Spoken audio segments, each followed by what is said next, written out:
Hi guys, welcome back to our channel. మన ఛానల్ని ఎవరైనా కొత్తగా చూస్తున్నట్టయితే ప్లీజ్ సబ్స్క్రైబ్ చేసుకోండి. ఇవాళ మన వీడియోలో పచ్చెనగపప్పు వడలు ఎలా చేసుకోవాలో చూద్దాము. ముందుగా పచ్చెనగపప్పు కడిగి ఒక 4 to 5 hours నానబెట్టుకోవాలన్నమాట. నానబెట్టుకున్న వాటిని బాగా వడగట్టుకోవాలి. వాటర్ లేకుండా, అస్సలు వాటర్ ఉండకూడదు.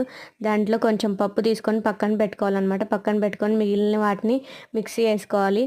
ఆ మిక్సీ వేసుకున్న పిండిలో మనం ముందుగా తీసి పెట్టుకున్న పచ్చెనగపప్పు తీసుకొని కలిపేసుకోవాలన్నమాట. తర్వాత ఆనియన్స్, పచ్చిమిర్చి, కరివేపాకు, అలానే టేస్ట్కి సరిపడంత సాల్ట్ తీసుకొని అన్నీ కలిపేసుకోవాలన్నమాట. కలిపేసుకున్న తర్వాత ఒక ఆయిల్ ప్యాకెట్ కానీ నార్మల్ కవర్ కానీ తీసుకొని ఇట్లా వడల్లాగా అయితే ఒత్తుకొని ఆయిల్లో అయితే డీప్ ఫ్రై చేసుకోవాలన్నమాట. బాగా మాడకుండా గోల్డెన్ బ్రౌన్ కలర్ వచ్చేంత వరకు ఫ్రై చేసుకుంటే వడలు అయితే రెడీ అయిపోతాయి. చాలా సూపర్గా అయితే ఉంటాయి అన్నమాట. టేస్ట్ కూడా చాలా బాగుంటుంది. మీరు కూడా ఒకసారి ట్రై చేయండి. అంతే ఈ వీడియో. మన వీడియోస్ కనుక నచ్చినట్టయితే please like, share and subscribe to our channel. Bye guys.